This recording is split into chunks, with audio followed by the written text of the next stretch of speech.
तो नेक्स्ट जो थ्योरी है आपकी वो है Kohler insight learning. Basically Kohler का अंतर्दृष्टि का सिद्धांत बेसिकली, या कोहलर का सूझ का सिद्धांत आप कहिए बेसिकली। देखिए जो गेस्टाल्ट साइकोलॉजिस्ट हैं वो एक्चुअली में कॉग्निटिविस्ट साइकोलॉजिस्ट से ही अलग हुए हैं एक्चुअली में। यही वजह है कि हम जब कॉग्निटिविस्ट को डिस्कस करते हैं उसके बाद गेस्टाल्ट को डिस्कस करना पड़ता है, क्योंकि कॉग्निटिविस्ट और जो गेस्टाल्ट है उसमें बहुत माइन्यूट फर्क है एक्चुअली में। क्योंकि कोहलर जो है वो एक गेस्टाल्ट थ्योरिस्ट थे, गेस्टाल्टवादी मनोवैज्ञानिक थे बेसिकली, जो ये मानते हैं कि जो टर्म है एक्चुअली में गेस्टाल्ट जो टर्म है वो जर्मन जबान के शब्द से निकला है, जिसका मतलब होता है होल के या टोटल पैटर्न्स के या कॉन्फ़िगरेशन के। अर्थात गेस्टाल्ट का मतलब किसी चीज की पूरी समझ होना है, किसी चीज की पूरी फिगर क्लियर होना है एक्चुअली में, है ना। क्योंकि गेस्टाल्टवादी साइकोलॉजी का ये मानना है कि पार्ट जो है वो कभी भी होल के बराबर, पार्ट जो है कभी भी होल के बराबर नहीं हो सकते, नहीं हो सकते। आप आईने को तोड़ दीजिए, आईने को जोड़ दीजिए, तोड़ने के बाद आप वापस जोड़ दीजिए, उसमें पॉसिबल सॉर्टिंग नजर आएगा, मतलब हल्का छोटापन सा महसूस होगा आपको। आपको एक मेडिकल साइंस की एक एग्जांपल देते हैं। मेडिकल साइंस में जब आमतौर पे पांव वगैरह का फ्रैक्चर होता है, एक्सीडेंट हो जाता है और स्टील वगैरह लगाई जाती है, उसके बाद जो इंसान ठीक होता है तब जो उसका पांव जो होता है ना, उस पांव में उसका फ्रैक्चर का एक सिम्टम है पॉसिबल सॉर्टिंग। मतलब अगर हम होल के बराबर अगर पार्ट में हम टुकड़ों में बांटे और होल से कंपेयर करें तो टुकड़ा जो होगा, पार्ट जो होगा, कभी भी होल के बराबर नहीं हो सकता, नहीं होगा। उसी तरीके से लर्निंग भी एज अ होल होती है, लर्निंग भी एज अ होल होती है, पूरे तौर पे होती है, संयुक्त रूप से होती है, समावेशी तौर पे होता है अधिगम। तो गेस्टाल्ट साइकोलॉजी का ये मानना है कि जो लर्निंग है वो टोटलिस्टिक में होता है, कॉन्फ़िगरेशन के तौर पे होता है, टोटल पैटर्न्स के तौर पे होता है, और पार्ट जो है वो कभी भी होल के बराबर नहीं हो सकता। इसलिए लर्निंग हमेशा होल होती है, पार्ट के तौर पे नहीं होती है बेसिकली। और जो गेस्टाल्ट साइकोलॉजिस्ट हैं, जो गेस्टाल्टवादी साइकोलॉजिस्ट हैं, जैसे में कोहलर है, वर्दीमर है, कटकोफ्का है, इन लोगों का ख्याल ये है कि जो हाईएस्ट टाइप की लर्निंग हो सकती है, सबसे उच्च किस्म की जो लर्निंग हो सकती है, सबसे उच्च गुणवत्ता वाली लर्निंग जो हो सकती है वो गेस्टाल्ट के थ्रू हो सकती है, यानी इंसाइट के थ्रू हो सकती है, यानी अंतर्दृष्टि के थ्रू हो सकती है। और इसको अगर आप धार्मिक नजरियों से देखें, धार्मिक पर्सपेक्टिव से देखें, तो अल्लाह रब्बुल इज्जत ने कहा कि हमने इंसानों को अशरफुल मखलूकात का दर्जा दिया है, अशरफुल मखलूकात का दर्जा दिया है। जब ये बात पूछी गई कि इंसान अशरफुल मखलूकात क्यों है, तो अल्लाह रब्बुल इज्जत ने फरमाया कि हमने उसे बसीरत दी है, दैट मीन्स उसे इंसाइट दिया है, अंतर्दृष्टि दी है, और जिसके पास अंतर्दृष्टि है वो अशरफुल मखलूकात हैं। अर्थात इस स्टेटमेंट को पचाने में कोई दिक्कत नहीं होनी चाहिए कि गेस्टाल्टवादी साइकोलॉजिस्ट के अकॉर्डिंग हाईएस्ट टाइप की जो लर्निंग होगी वो कैसे होगी, हाईएस्ट टाइप की लर्निंग कैसे होगी, गेस्टाल्ट साइकोलॉजिस्ट के थ्रू होगी, गेस्टाल्ट की प्रिंसिपल के थ्रू होगी, गेस्टाल्ट के सिद्धांत के अकॉर्डिंग होगी। क्योंकि जो गेस्टाल्टवादी साइकोलॉजिस्ट है बेसिकली उनके पास क्या होता है, अचानक से समस्या का समाधान आता है, बेसिकली अचानक से सडन ग्रास्पिंग ऑफ सॉल्यूशन होता है, अचानक से फ्लैश लाइट जलता है ना। यहाँ हम ट्रायल एंड एरर से कोशिश नहीं करते, हिट एंड मिस से कोशिश नहीं करते, यहाँ सूझबूझ बुद्धि और बसीरत से हम कामयाब होते हैं बेसिकली। आप देखिए ना हमसे आपसे कितना ज्यादा बसीरत वाला था सुल्तान, कितनी ज्यादा समझ वाला था सुल्तान। उसको जब केस में बंद किया गया, कमरे में बंद किया गया, तो सुल्तान ने पहली बार जरूर केले को हासिल करने की कोशिश करी, लेकिन दूसरे वक्त में सुल्तान को जब ये बात पता चल गया कि हम केले को ऐसे अचीव नहीं कर सकते, सुल्तान झिझका कमरे में, गुस्सा हुआ, इरिटेट हुआ और कमरे के एक कोने में बैठ गया और उसने कमरे की सर्वे करी, उसने कमरे की रिसर्च करी और रिसर्च में उनको ये पता चला कि कमरे में लकड़ी के गुटके रखे गए हैं। अगर एक के ऊपर दूसरे गुटके डाल दिए जाए, यानी एक गुटके के ऊपर दूसरे गुटके को डाल दिए जाए तो ऊंचा हो जाएगा और फिर उस गुटके पे चढ़ करके केले को हासिल करना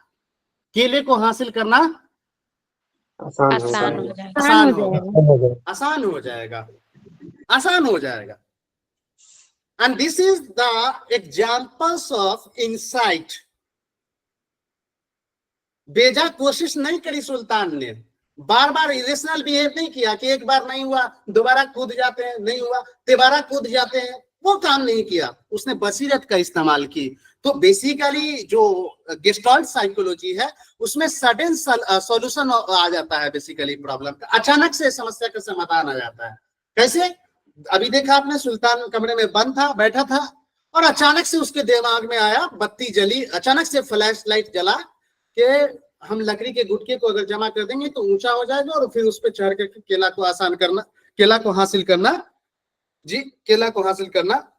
आसान हो जाएगा। सो उन्होंने ऐसा करा। सो गेस्टाल्ट साइकोलॉजी के अकॉर्डिंग लर्निंग का मतलब sudden grasping of the solution है, अचानक से किसी समस्या का समाधान निकल करके आ जाना है। लेकिन अचानक का मतलब ये नहीं है कि आप सोए रहिएगा और सोचिएगा कि सॉल्यूशन निकल जाए, तो ऐसा नहीं होगा। अगर सुल्तान सो गया होता कमरे में तो वो सॉल्यूशन नहीं ढूंढ पाता, लेकिन सुल्तान कमरे में बैठे हुए थे और बैठ करके ये सोच रहे थे कि कैसे केले को हासिल किया जा सकता है, लिहाजा उनका दिमाग वहां तक गया कि लकड़ी के गुटके को इकट्ठा करी जाए।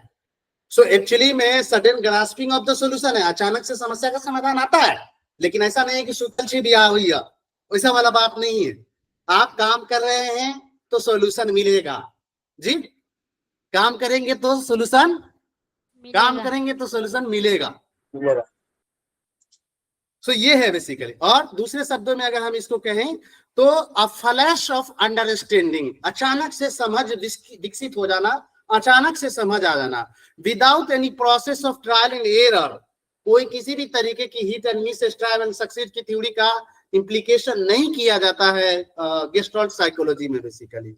क्योंकि गेस्टाल्ट साइकोलॉजी कहती है कि तमाम तरीके की डिस्कवरी और तमाम तरीके की इनोवेशन जो हुई है वो इंसाइट के थ्रू हुई है। इसलिए लर्निंग भी, तमाम तरीके की लर्निंग भी कैसे होगी जी? इंसाइट के थ्रू होगी। इंसाइट के थ्रू होगी।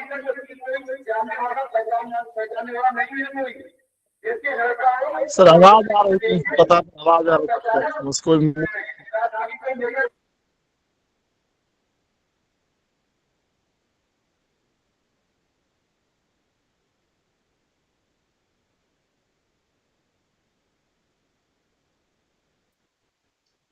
सर आवाज नहीं आ रही। वेट कीजिए, wait.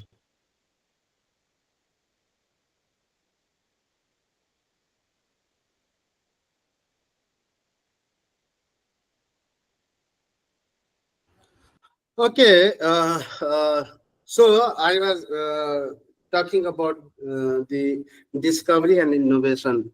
That means all types of discovery and innovation has been led by the insight actually पे। So तमाम तरीके की जो डिस्कवरी है, तमाम तरीके की जो इनोवेशन है वो इंसाइट के थ्रू आई है। इसलिए लर्निंग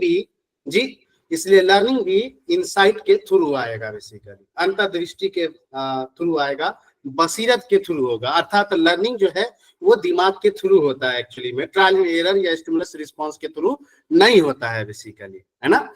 यही वजह है कि गेस्टाल्ट साइकोलॉजिस्ट जो भी है उन लोगों ने trial and error, hit and miss, strive and succeed और साथ ही साथ इस तरीके की जितनी भी थ्योरी रही हैं उन सब का इन्होंने खंडन किया है। बेसिकली खास करके इन्होंने जो खंडन किया है वो थॉर्नडाइक का खंडन किया है। जितने भी गेस्टाल्टवादी साइकोलॉजिस्ट रहे हैं, चाहे वो आप टॉलमैन को ले लीजिए, चाहे आप कोलर को ले लीजिए, कटकोफ्का को ले लीजिए, वर्दिमर को ले लीजिए, इन लोगों ने जो थॉर्नडाइक की हिट एंड मिस या स्ट्राइव एंड सक्सीड है एक्चुअली में, उसका एक्चुअली में इन लोगों ने क्या किया है, उसका एक्चुअली में इन लोगों ने क्या किया है, खंडन किया है बेसिकली। सो इनसाइट में जो लर्निंग होती है, आई मीन के गेस्टाल्ट साइकोलॉजी में जो लर्निंग होती है वो इनसाइट के थ्रू होती है, बसीरत के थ्रू होती है, अंतर्दृष्टि के थ्रू होती है। Is it okay? Is it okay? Yes sir. हाँ जी, सर पूछ रहे थे कि जो लोग गेस्टाल्ट्स होते हैं वो कंस्ट्रक्टिविस्ट या क्रिएटिव लोग भी होते हैं होंगे, क्योंकि जो ये रैशनल थिंकिंग ही से सारा काम कर रहे होते हैं। इरेशनल थिंकिंग तो इनके पास होती नहीं। कि जाहिर है कि जब सुल्तान ने जो कुछ भी किया होगा हर बार उन्होंने अपनी क्रिएटिविटी दिमाग का यूज किया होगा, फिर अपना काम किया होगा। तो ये एक तरह से अपना कंस्ट्रक्टिविस्ट या क्या बोलते हैं क्रिएटिव लोग होते ही हैं। तो गेस्टाल्ट तो सर ये इस तरह की सोच रखना तो हर एक की बस की बात नहीं हो सकती है।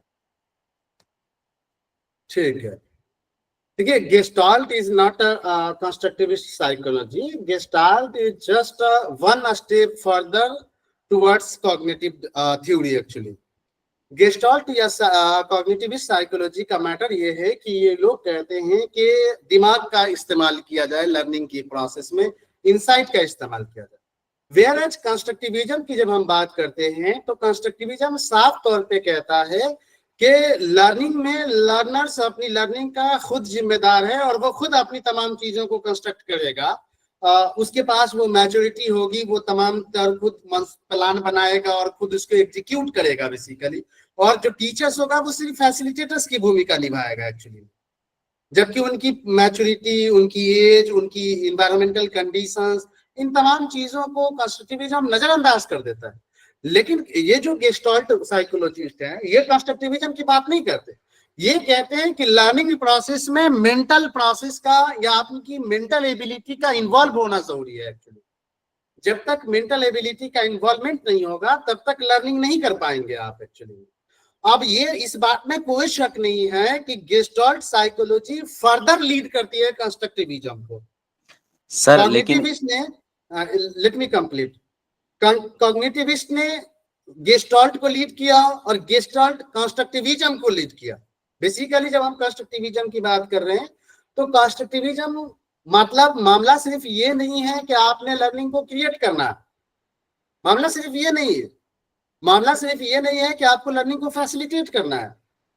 मामला ये भी है कि कंस्ट्रक्टिविज्म में लर्नर्स का खुद मुख्तार होना, ऑटोनोमस होना, उनकी उस पर्टिकुलर लेवल की मैच्योरिटी होना एकेडमिक एतबार से और सोशल एतबार से, और फिर उनको इस लेवल का होना कि वो अपनी प्लानिंग करे और खुद अपने आप से एग्जीक्यूट करे। ये तमाम चीजें बहुत मायने रखती है कंस्ट्रक्टिविज्म में। जबकि जो गेस्टाल्ट साइकोलॉजी है, गेस्टाल्ट साइकोलॉजी सिर्फ ये बात कहती है कि लर्निंग की प्रोसेस में इंसाइट इन्वॉल्व होना चाहिए, अर्थात बुद्धि का इस्तेमाल किया जाना चाहिए, अर्थात दिमाग का इस्तेमाल किया जाना चाहिए, मेंटल एबिलिटी का इस्तेमाल किया जाना चाहिए। ये कंस्ट्रक्ट करने की बात नहीं करते, ये प्लानिंग की बात नहीं करते, ये सेल्फ एग्जीक्यूशन की बात नहीं करते बेसिकली। हाँ, लेकिन ये सच है कि कंस्ट्रक्टिविस्ट को लीड करता है, आई मीन कंस्ट्रक्टिविस्ट को लीड करता है गेस्टाल्ट साइकोलॉजी। क्योंकि कंस्ट्रक्टिविज्म कहता है, आप देखो एक और डिफरेंस है। कंस्ट्रक्टिविज्म कहता है कि आप टुकड़ों में, चंक्स में तोड़ करके मॉड्यूल बना करके आप दीजिए लर्नर्स को, ताकि वो आसानी से ग्रास्प कर सके। और यहाँ ये गेस्टाल्ट साइकोलॉजी कहती है कि भाई लर्निंग कभी टुकड़ों में नहीं हो सकती, पार्ट में नहीं हो सकता, क्योंकि पार्ट कभी भी होल के बराबर नहीं हो सकता, इसलिए लर्निंग भी एज अ होल होनी चाहिए, है ना।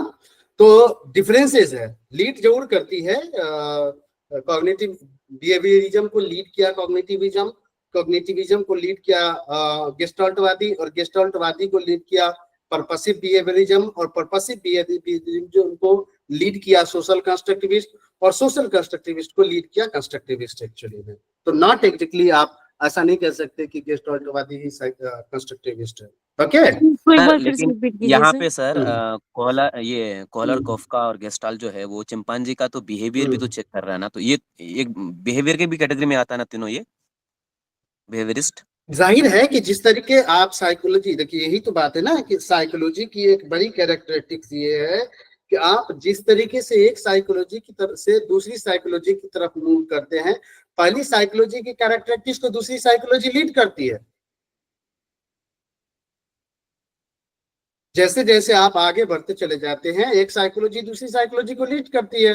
और वैसे भी हम जानते हैं कि बाद के आने वाली जो थ्योरी होती है, पिछले आए हुए थ्योरी से, पिछले आए हुए साइकोलॉजी से कुछ प्रिंसिपल अवधारणाएं लेकर के आगे बढ़ती है। ये तो जनरल बात है बेसिकली। तो ऑफ कोर्स, और मैंने पहले भी कहा था, बिहेवियरिज्म को इंट्रोड्यूस किया था उस दिन भी मैंने कहा था कि आप ये नहीं कह सकते कि कोई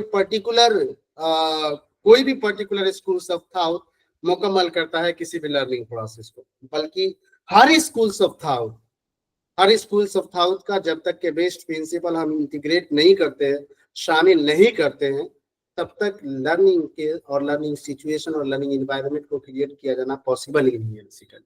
तो जैसे एक से दूसरी साइकोलॉजी आती है, पहली साइकोलॉजी को लीड करती है, अर्थात उसकी जो कैरेक्टरिस्टिक्स है जो लीड करने लायक है वो दूसरे मेड होती हुई चली जाती है, तीसरे मेड होती हुई। जैसे कि हम लोगों ने थॉर्नडाइक से शुरुआत करी, हमने देखा थॉर्नडाइक के बाद हमने क्या कहते हैं क्लार्क हॉल को देखा, क्लार्क हॉल के बाद फिर हम लोगों ने देखा नेक्स्ट स्किनर की थ्योरी में देखा, पाब्लो की थ्योरी में हमने देखा। तो हर कोई एक दूसरे को लीड करते हैं ना, उनकी तो साइकोलॉजी की ये तो कैरेक्टरिस्टिक्स एक्चुअली में। ओके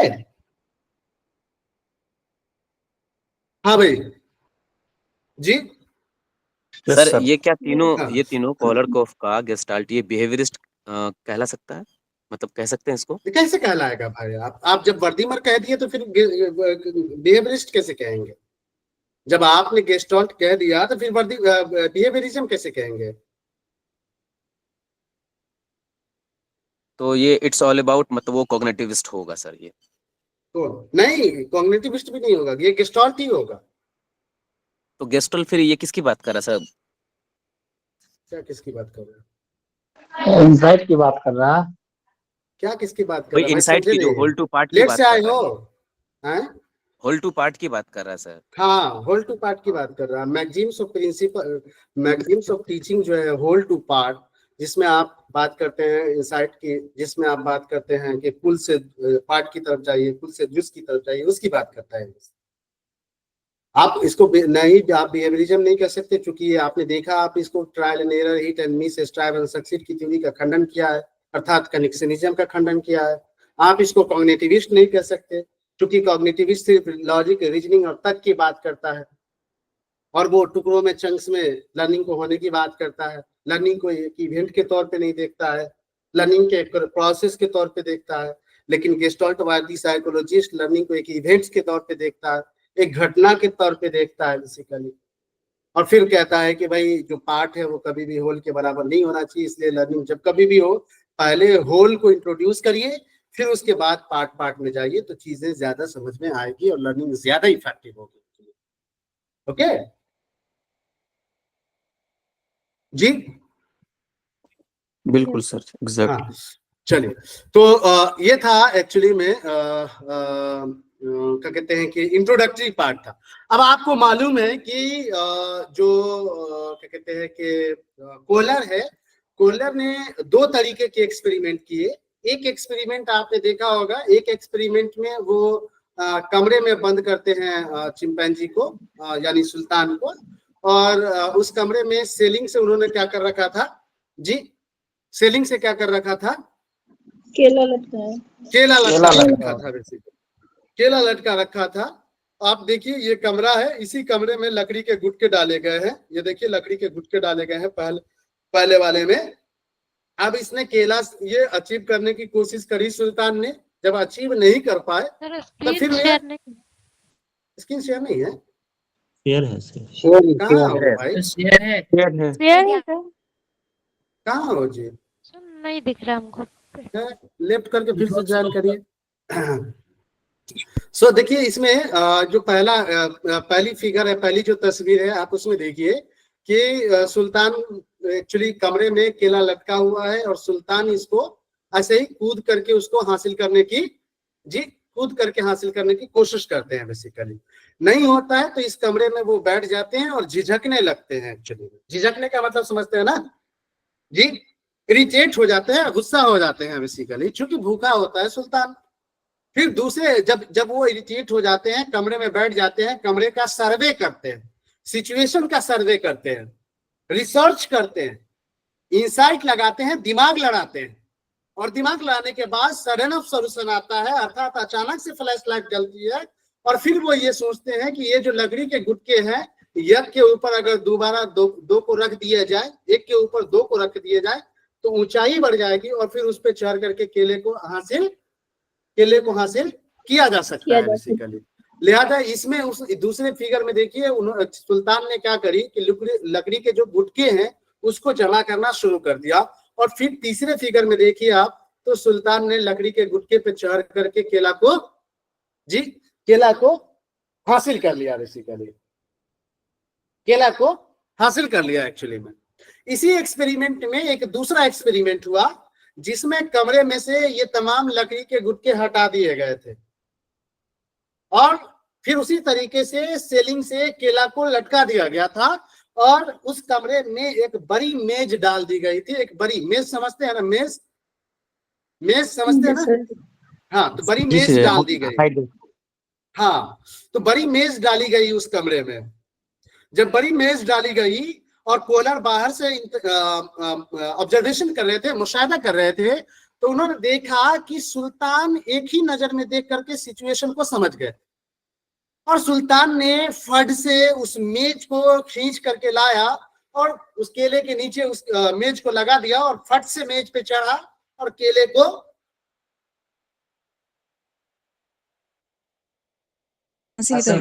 वो आसानी से हासिल कर लिया।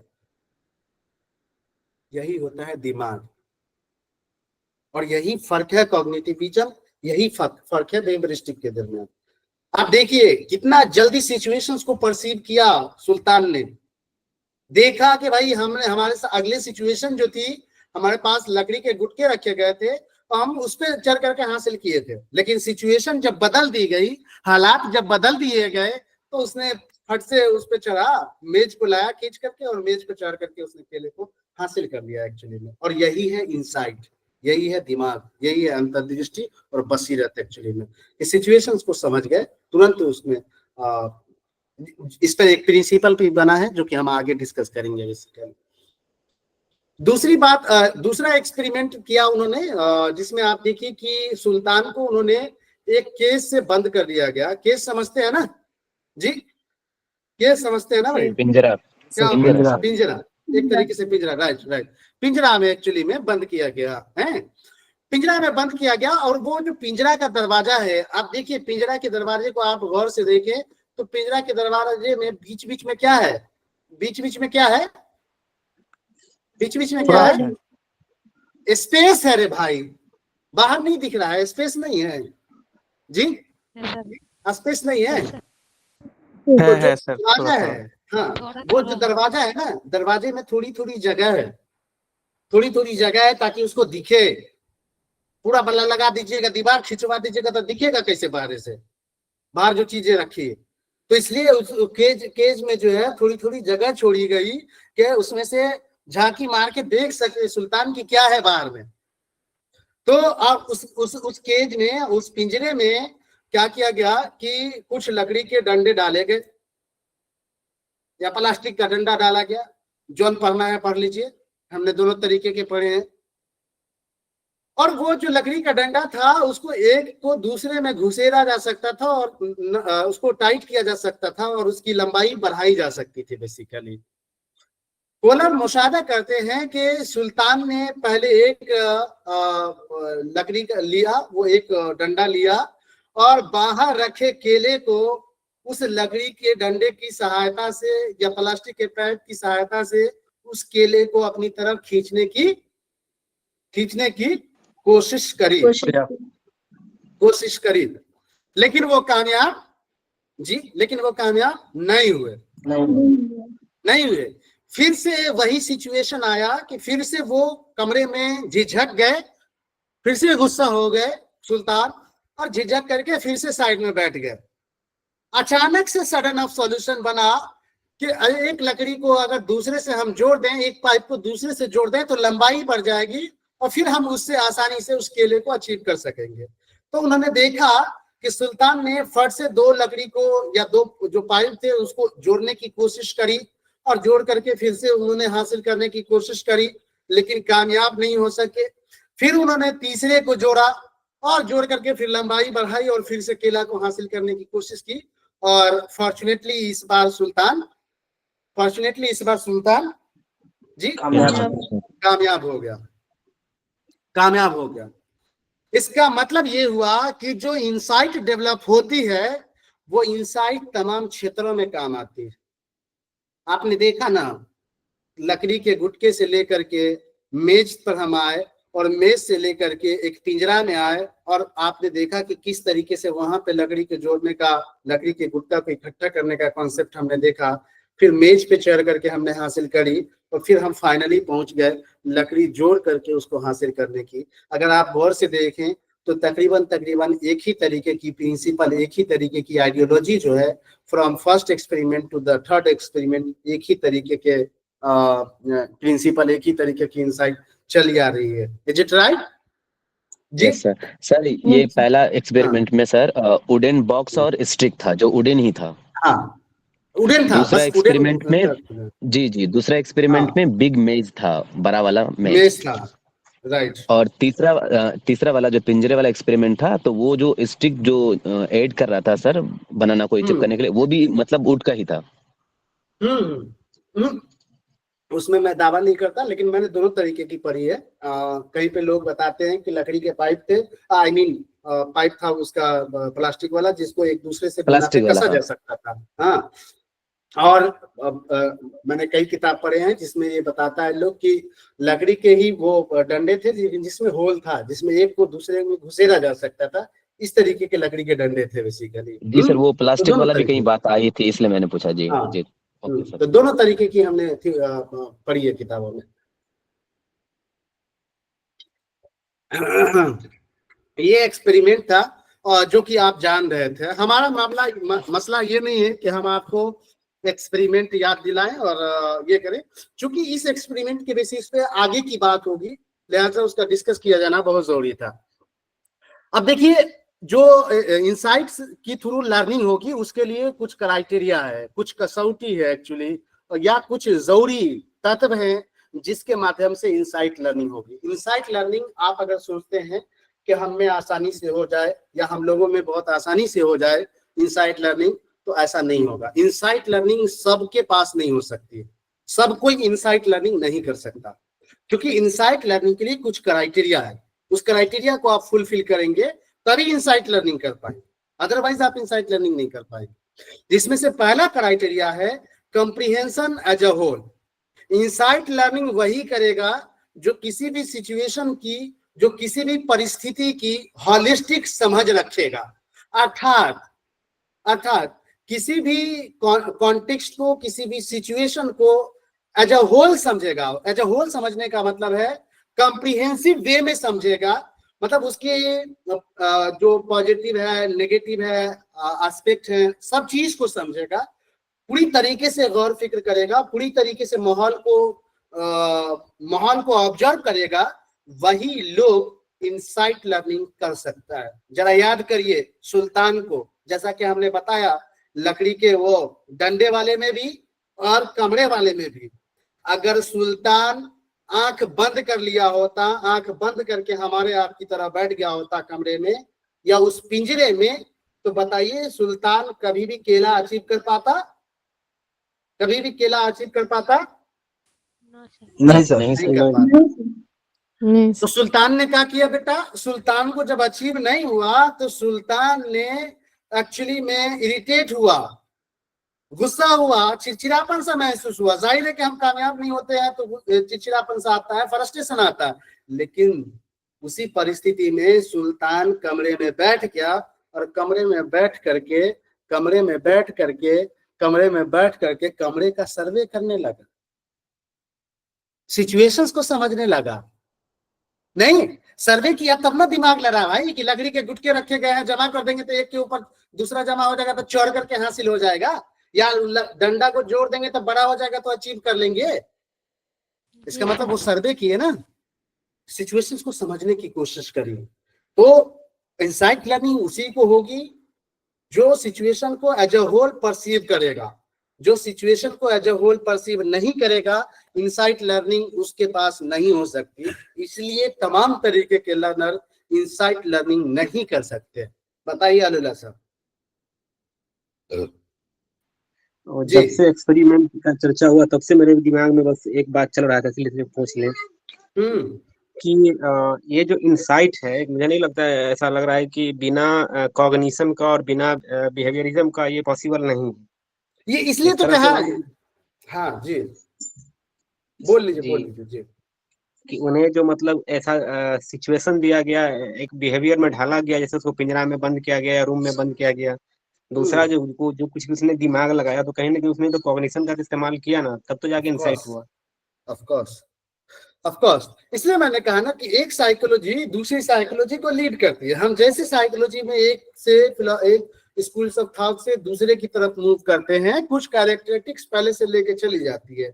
ऑफ कोर्स एडवांस वर्जन जरूर है कॉग्निटिविज्म का, एडवांस वर्जन जरूर है बिहेवियरिज्म का, लेकिन ऑफ कोर्स उनकी सब प्रिंसिपल, उनकी सब एलिमेंट्स ऐड होती चली जाती हैं। और इस तरीके से तमाम साइकोलॉजी के जितने भी स्कूल्स ऑफ थॉट हैं वो सब के सब आपको कंस्ट्रक्टिविज्म में देखने को मिलेंगे, क्योंकि अब तक की सबसे रिसेंट स्कूल्स ऑफ थॉट जो साइकोलॉजी में है वो कंस्ट्रक्टिविज्म है। और जब कभी भी आप कंस्ट्रक्टिविज्म को पढ़ेंगे तो कंस्ट्रक्टिविज्म की प्रिंसिपल में डिफरेंशिएट कर सकते हैं आप के किस तरीके से मतलब आई मीन के कौन सा प्रिंसिपल बिहेवियरिज्म का है, कौन सा प्रिंसिपल कॉग्निटिविज्म का है, कौन सा गेस्टाल्ट का है, कौन सा पर्पसिव बिहेवियरिज्म का है। वो सब आप आसानी से आई मीन सेपरेट कर सकते हैं, सेग्रीगेट कर सकते हैं। तो ऑफ कोर्स जी सर, यही मेरा सवाल था सर कि चाहे ये दोनों चीज नजर आ रहा है कि बिहेवियर भी ये कर रहे हैं और दिमाग भी का इस्तेमाल कर रहा है, कॉग्निटिव का। ऑफ कोर्स तो हम इसको इन तीनों शख्स को किसमें कंसीडर कर सकते हैं, वो मेरा सवाल था आपसे। नहीं, आप इन तीनों को आपको गेस्टाल्ट ही मानना पड़ेगा।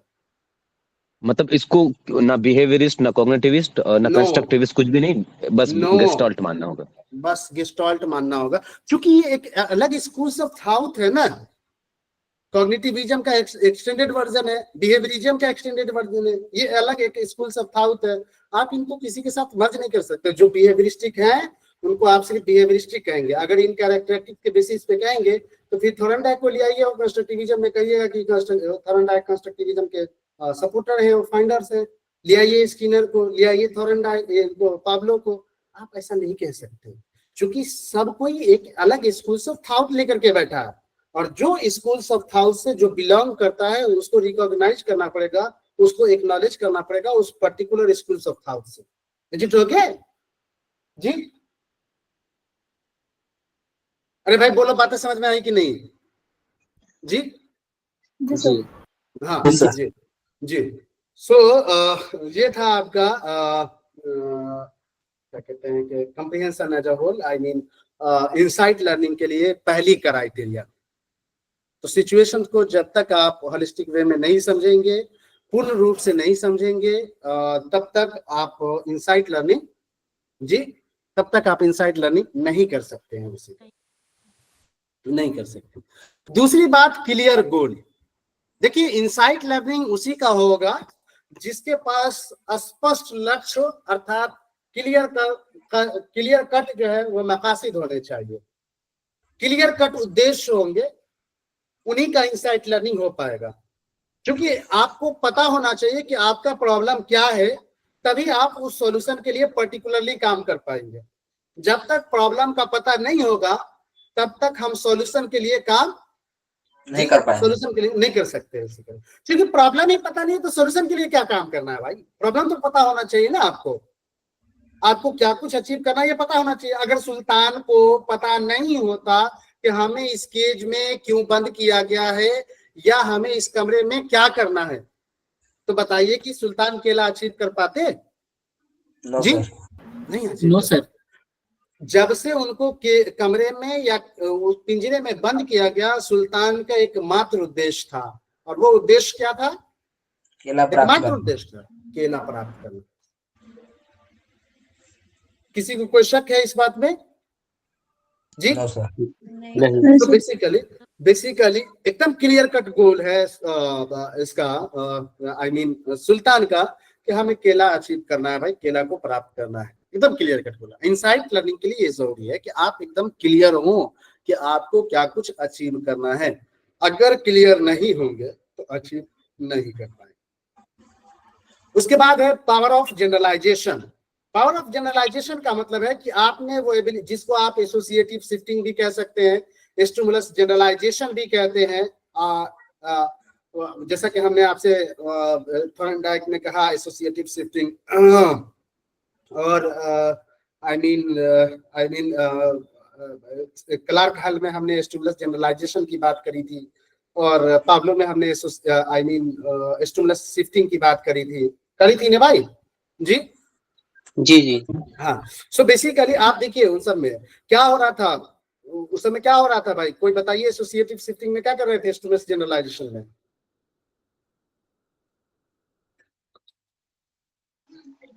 प्रीवियस एक्सपीरियंस को हम जनरलाइज कर देते हैं, है ना, दूसरे सिचुएशन में लागू कर लेते थे, यही ना हाँ। था। अब देखिए यहाँ पे भी आप ये जो सुल्तान के साथ जो तीनों एक्सपेरिमेंट है, आप देखिए सुल्तान ने क्या जनरलाइज किया या नहीं किया, आप गौर करिए। यही बात मैंने वहां पे कहा था। जी किया। आप देखिए पहले एक्सपेरिमेंट से, है ना, जो कमरे का एक्सपेरिमेंट था वहां से लेकर के मेज पे आए, एकदम जनरलाइज कर दिया, फॉरेन सिचुएशन को समझ गए और जनरलाइज कर दिया, और फिर वही प्रिंसिपल को उन्होंने पिंजरा वाले में भी इस्तेमाल किया बेसिकली। तो इनसाइट लर्निंग के लिए ये जरूरी है कि आप में इतनी एबिलिटी होनी चाहिए, इतना योग्यता होनी चाहिए कि आप स्टिमुलस का जनरलाइजेशन कर सके, अर्थात सिचुएशंस की कैरेक्टरिस्टिक को पहचान सके और पहचान करके सिचुएशंस के अकॉर्डिंग रिस्पॉन्ड कर सके। इतनी एबिलिटी, इतनी योग्यता आप में होनी चाहिए। And this is power of generalisation actually. और ऑर्गेनिज्म की ये कैरेक्टरिस्टिक्स है बेसिकली, होना चाहिए हम में से सबके पास, और होगा तभी जाकर के इनसाइट लर्निंग होगा, अदरवाइज इनसाइट लर्निंग नहीं। क्योंकि सिचुएशन कैरेक्टरिस्टिक शेयर करते हैं, जैसा कि आपने देखा तीनों सिचुएशन में कैरेक्टरिस्टिक शेयर हो रहा था, तकरीबन सिचुएशंस बदल दिए जा रहे थे, लेकिन मसला एक ही किस्म का था। इज इट राइट और नॉट? सिचुएशंस थोड़ा सा बदल दिए गए, फिनोमेनन बदला गया, लेकिन मसला एक ही किस्म का था, राइट? एक ही किस्म का था कि नहीं? सो बेसिकली है पावर ऑफ जनरलाइजेशन। और इनसाइट लर्निंग तभी होगी जब आप में ये योग्यता होगी। दूसरी बात, चौथी जो प्रिंसिपल क्राइटेरियन है एक्चुअली में इनसाइट लर्निंग की, वो है सडन ऑफ सॉल्यूशन, और इसको कहते हैं hall mark of insight learning. Note कर लीजिएगा, प्रीवियस ईयर का काफी फ्लैग वाला क्वेश्चन रहा है। गेस्टाल्ट साइकोलॉजी का या इनसाइट लर्निंग का हॉलमार्क है बेसिकली सडननेस ऑफ सॉल्यूशन। और सडननेस ऑफ सॉल्यूशन का मतलब है अचानक से फ्लैश लाइट जलना। और अचानक से फ्लैश लाइट जलने का मतलब नहीं समझ में आ रहा है तो घर में बल्ब को बुता दो, एकदम अंधेरा कर दो, और फिर मोबाइल की लाइट जलाओ, और वो जो रोशनी मिलेगी तुमको वो कहलाएगी फ्लैश लाइट, वो कहलाएगी सडननेस ऑफ सॉल्यूशन। अचानक से लाइट जल जाना, अंधेरे में एक चिराग जैसे जला देते हैं तो पूरा रोशन हो जाता है, वो है suddenness of solution, flash light actually. Is it okay और नॉट? अरे भाई, इज इट ओके और not? So basically suddenness of solution आता है, अचानक से सॉल्यूशन आता है इनसाइट लर्निंग में। लेकिन अचानक से सॉल्यूशन आने के लिए जरूरी है कि आप उस समस्या की दिशा में काम कर रहे हो या सोच रहे हो। आप ऐसा नहीं हो सकता कि आपका ध्यान कहीं और है, आप सो रहे हैं, आप कहीं और लगे हुए हैं और सोच रहे हैं कि किसी और सिचुएशंस का हल आपसे निकल जाए, तो ऐसा नहीं होता। आपको उसी सिचुएशन के बारे में सोचना पड़ेगा, उसी सिचुएशन के बारे में गौर करनी पड़ेगी, तब अचानक से सॉल्यूशन निकल करके आएगा। इज इट राइट और नॉट? जी जी इज इट सर। राइट और नॉट? है ना? सो बेसिकली जो चौथा क्राइटेरियन है वो सडननेस ऑफ सॉल्यूशन है। गेस्टाल्ट साइकोलॉजी में, गेस्टाल्ट लर्निंग में अचानक से फ्लैश लाइट जलता है, अचानक से फ्लैश लाइट जलता है। और अचानक से फ्लैश लाइट का मतलब है अचानक से सॉल्यूशन निकल आना, और सॉल्यूशन निकलने से पहले इंसाइट आपके अंदर डेवलप होगा, जैसे कि सुल्तान के अंदर डेवलप हुआ इंसाइट, और फिर इंसाइट जैसे ही डेवलप हुआ सॉल्यूशन निकल गए, और फिर हमने देखा सुल्तान ने किस तरीके की कामयाबी हासिल करी। सो आप याद रखेंगे गेस्टाल्ट साइकोलॉजी का हॉलमार्क जो है, गेस्टाल्ट लर्निंग का जो हॉलमार्क है वो है सडननेस ऑफ सॉल्यूशन। सॉल्यूशन, या दूसरे शब्दों में आप कहें तो अचानक से फ्लैश लाइट का जलना, अचानक से सॉल्यूशन मिल जाना, ये कहलाता है बेसिकली। पांचवी जो क्राइटेरिया है वो है new forms of object. New forms of object आपके पास देखिए, जब आपने देखा कि सुल्तान को या हर तीनों बार जो सिचुएशन दिया गया वो तीनों बार थोड़ा सा अलग अलग सिचुएशन दिया गया था। पहली बार लकड़ी के गुटके, दूसरे बार मेज, और तीसरी बार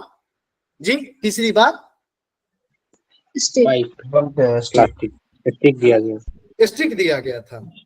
तो जो सिचुएशन आपके पास हर बार मिलेंगे ना, तो वो सिचुएशन एकदम मिलता जुलता सिचुएशन नहीं होगा, लकीर के फकीर आपको नहीं बनना। इसलिए तो ये इनसाइट लर्निंग है।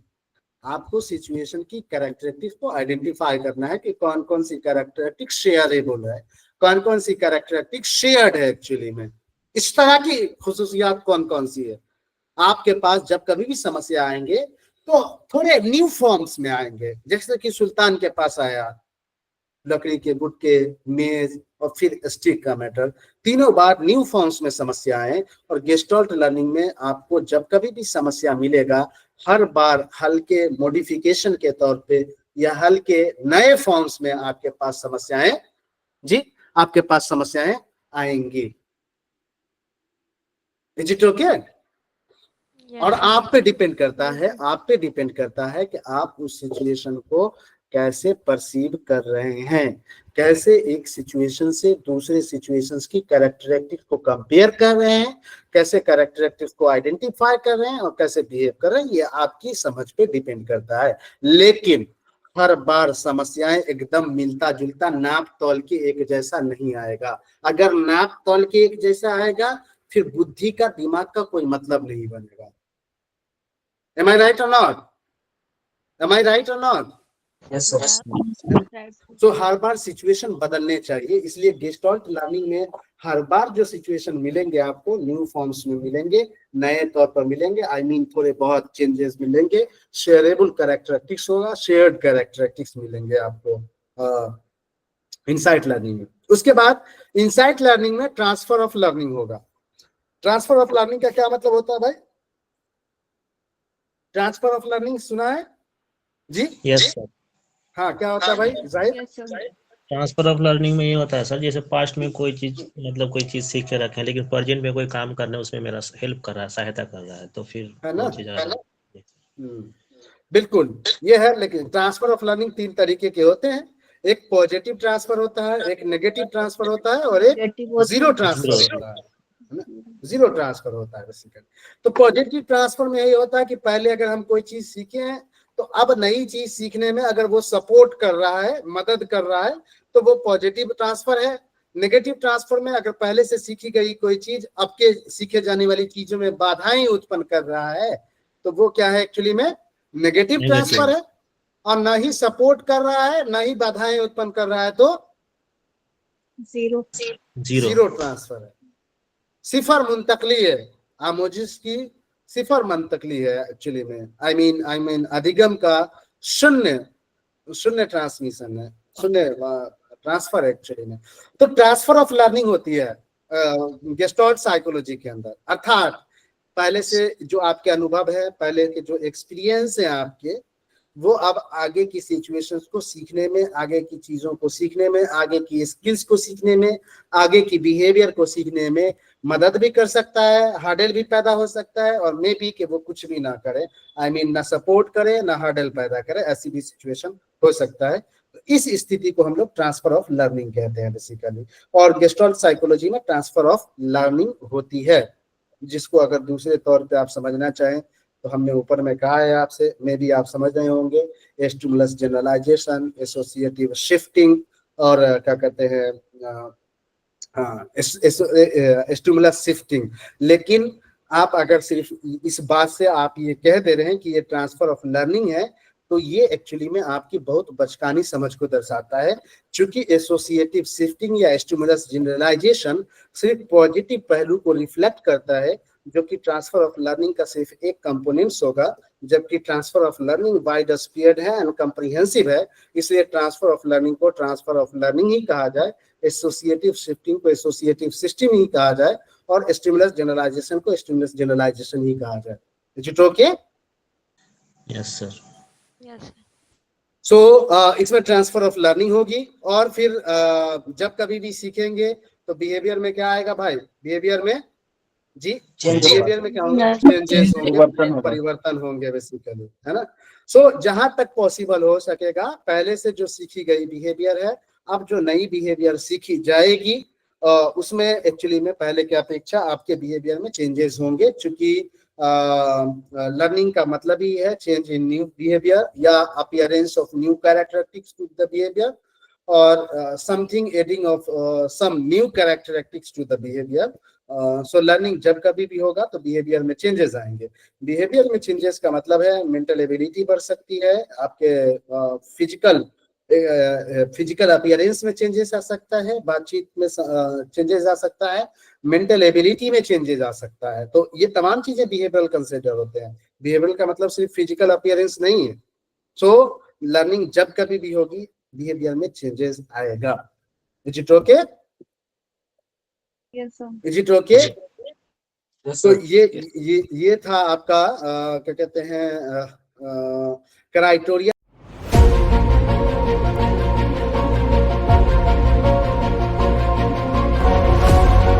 अस्सलाम वालेकुम एवरीवन, मेरा नाम अनम ज़फ़र है और मैंने यूजीसी ने दिसंबर 2024 एग्ज़ामिनेशन 100 परसेंटाइल के साथ क्रैक किया है, और मैं अपनी इस कामयाबी का पूरा क्रेडिट ज्ञान एकेडमी को देना चाहती हूँ, क्योंकि जब मैं इस जर्नी में स्टेप इन कर रही थी उस टाइम भी कई जेआरएफ क्वालिफाइड मेरे सीनियर्स ने मुझे रिकमेंड किया था कि मुझे ज्ञान एकेडमी में जाना चाहिए, एंड इंडीड ज्ञान एकेडमी ने जो मुझ पर मेहनत की थी उसका रिज़ल्ट मुझे आज दिखा है। तो I am very thankful to Tauheed sir and Ashiq sir, and believe me it's not a sponsored video या ऐसा कुछ नहीं है, ये बस मेरा ग्रैटिट्यूड है ज्ञान एकेडमी के लिए जो इस 1 साल में मैंने सीखा है। एंड ये एक ऐसा प्लेटफॉर्म है जहां हम सिर्फ यूजीसी नेट के लिए नहीं प्रिपेयर होते हैं, यहाँ बहुत सारे मोरल वैल्यूज़ ये सब चीज़ें भी सीखते हैं जो हमें आगे की रिसर्च जर्नी में भी बहुत काम आएगी। So to all the aspirant who are preparing for UGC NET, मेरा सबसे पहला रिकमेंडेशन होगा कि वो ज्ञान एकेडमी को फॉलो करें, and I swear to Allah it's not a sponsored video. Thank you so much.